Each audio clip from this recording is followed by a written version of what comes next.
Welcome to Village TV, the story behind small business and entrepreneurs.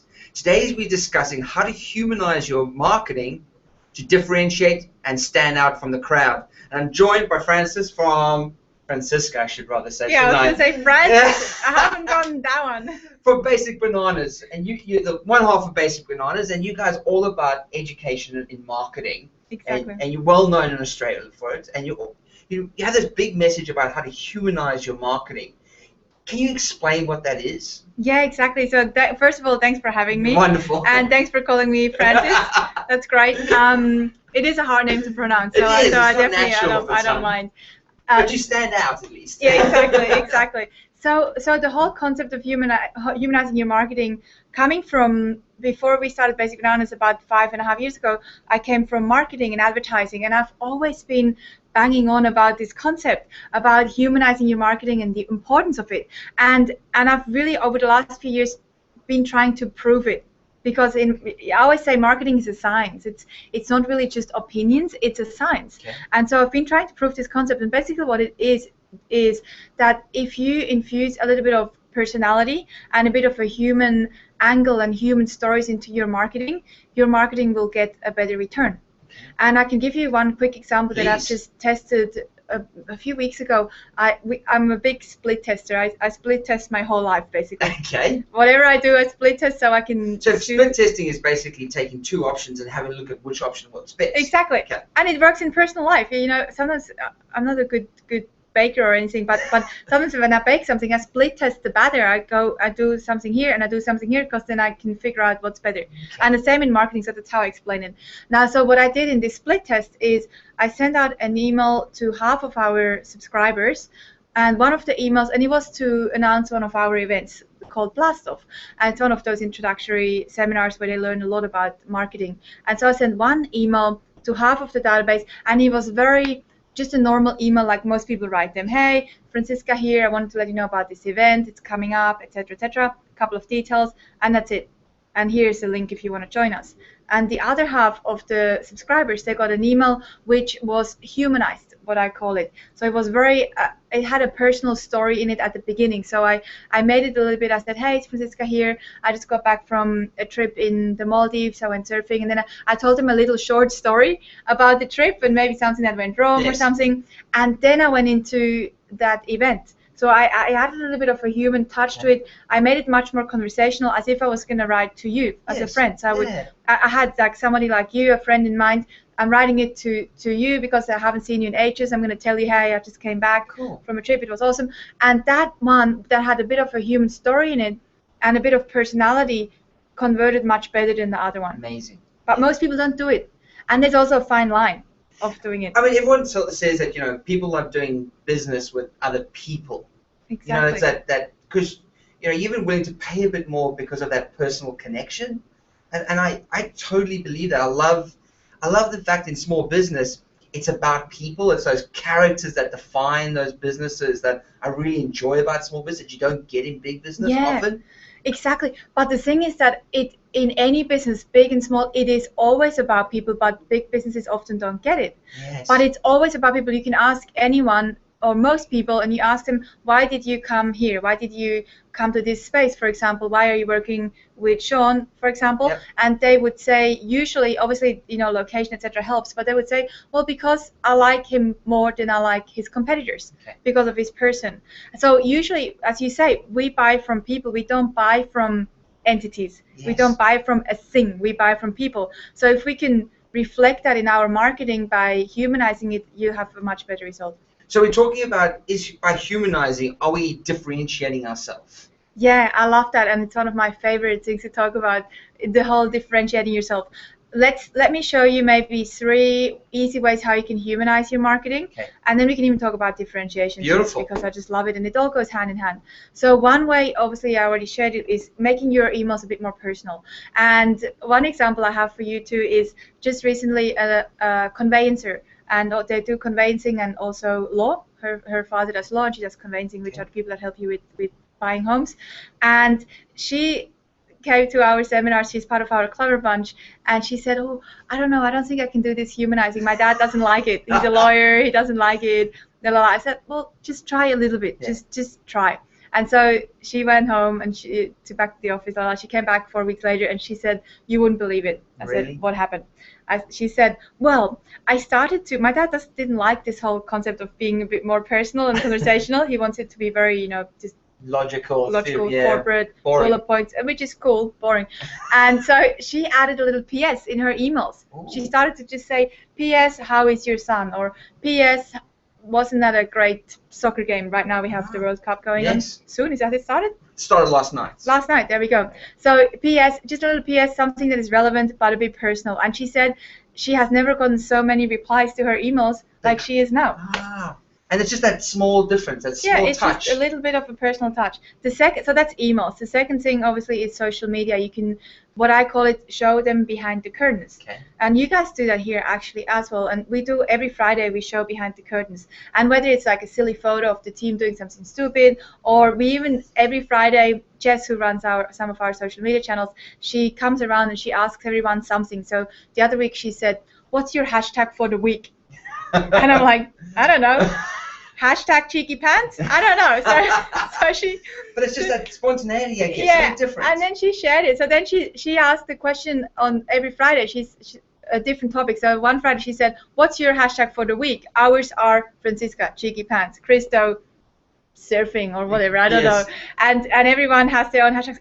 And those posts get the most engagement, more than any of the other posts. I just love watching you guys on social media because you're always like surfing, doing business meetings at the beach, and everyone knows you as this cool couple that gets stuff done and have these cool education plans and marketing. And I think people relate to that and have that relationship with you, which is very cool. Yeah, and you know what? Here's another, and then I give you the third one. But here's another actually.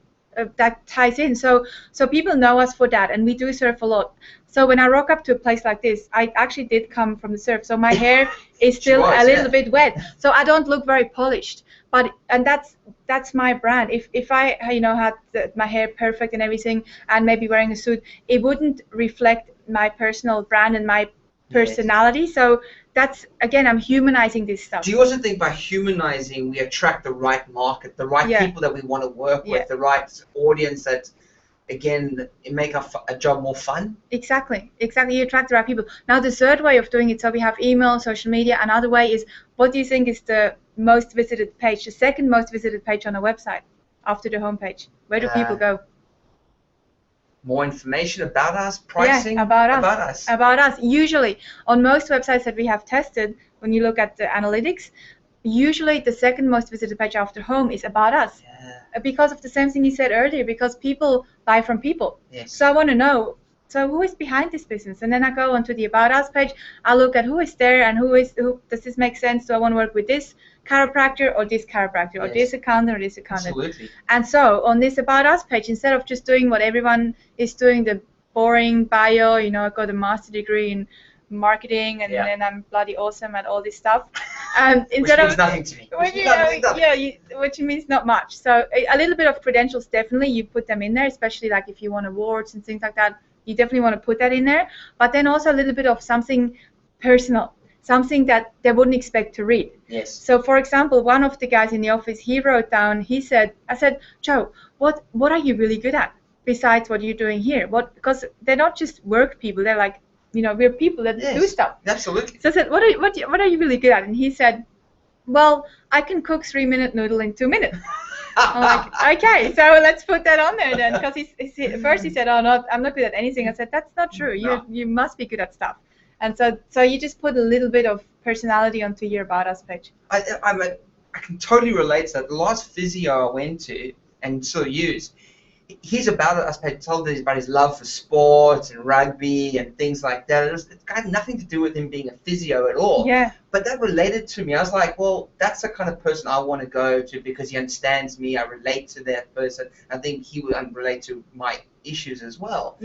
I didn't care what type of university he went to, what degree he had, and so that's a very good point. And you still put a bit about the boring stuff because people still maybe want to know a bit of the boring things. But then you definitely add a little bit of that you are into rugby and whatever your passions are. And you love the South African braai, or what's the braai? Yes, boerewors. The boerewors and all this sort of stuff. You put that in there, because then when people meet you too, they have something to, rather than just talking, small talk. They actually have something to even talk about. Beautiful. Yeah, and it's business is a small component of what you do, and there's so many passions in life, and I think people want to have those conversations. That's Absolutely. Great. Now maybe we talk about how to differentiate. How can businesses differentiate? Yeah. Okay, great. So let's share some questions with them maybe, and maybe two of the main ones. So obviously, because it's a crowded market for small business owners, and it's okay. I always say, I don't have a problem with competitors, because I think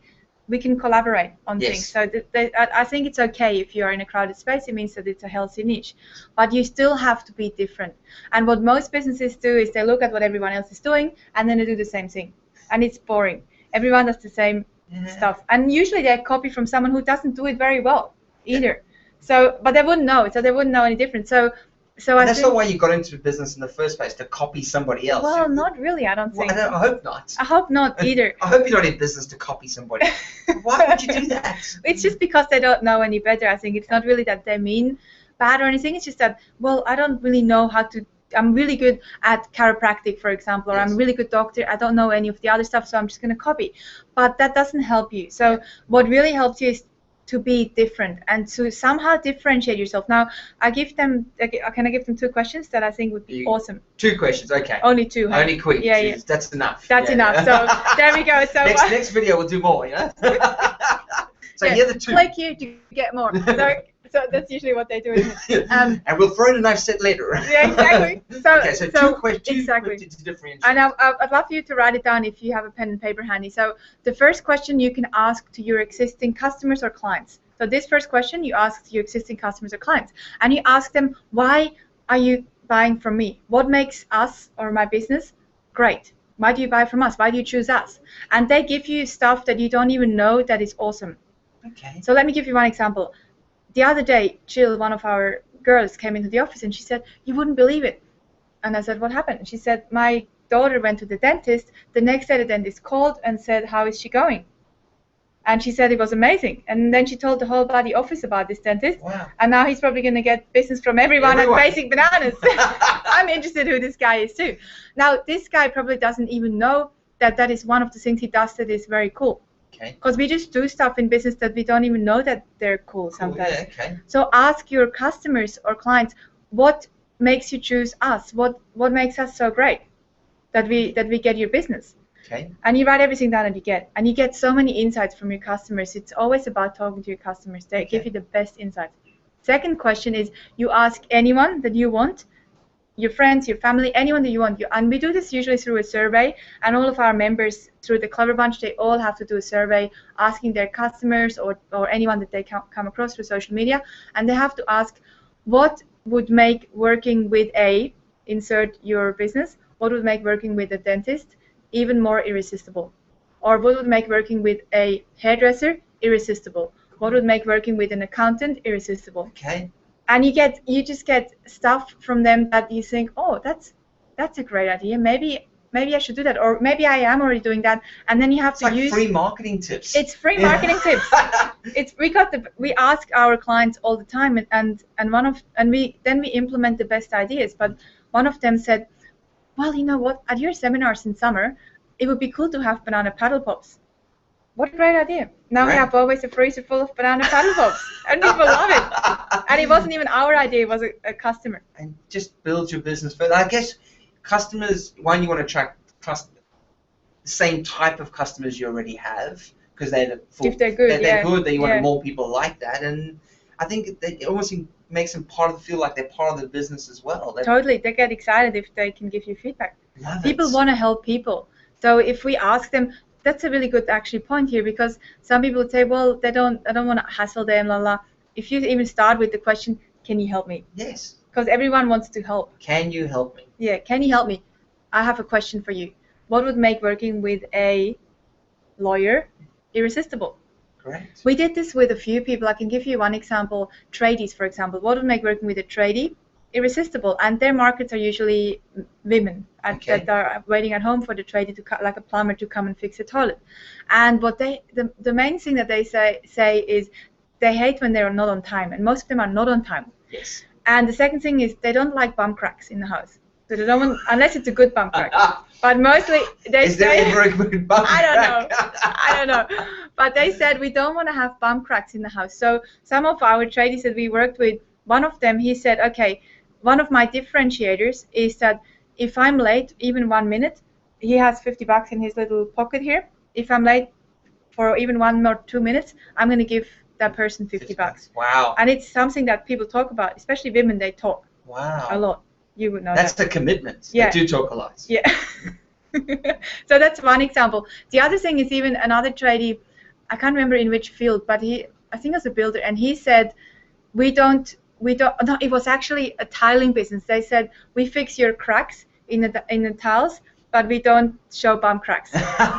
And they just say that, and it's something that people talk about. That's amazing. Now tell me, you spoke about the cheeky monkeys, clever monkey group. What the people who become basic bananas? What do you call them? They join one of our main marketing programs. Yes. It's the Clever Bunch. Clever Bunch. How do you become part of the Clever Bunch? You can check out probably the best place to go to is basicbananas.com, and then maybe start off by just coming to a small seminar. Okay. Blast off. So go to basicbananas.com/blast off. And book early because these blast offs get busy. They get sell out. So you have to book in advance. Just a warning. Because they're also cheap. They're $27 or something like that. So yeah, maybe paddle pops. What do you get? You sometimes get paddle pops. Yeah, if you come in Sydney to our head office, you get paddle pops. In Melbourne, sometimes you don't get them. Point of differentiation. There you go. And you can get this differentiation by simply asking simple questions to existing clients and learn a bit more about what makes you special in your business, or how you can improve your business or add better value. And then market that thing.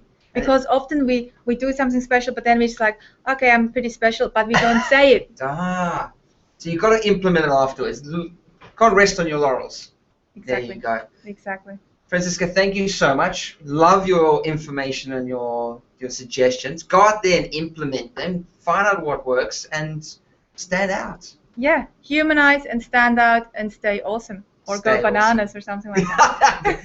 We're going to go bananas right now. So thank you very much. That's VillageTV and Franziska from Basic Bananas. Thank you very much for being part of the show. It's been great having you. Lots of fun. And I'm sure we'll be back soon. Now, bye for now.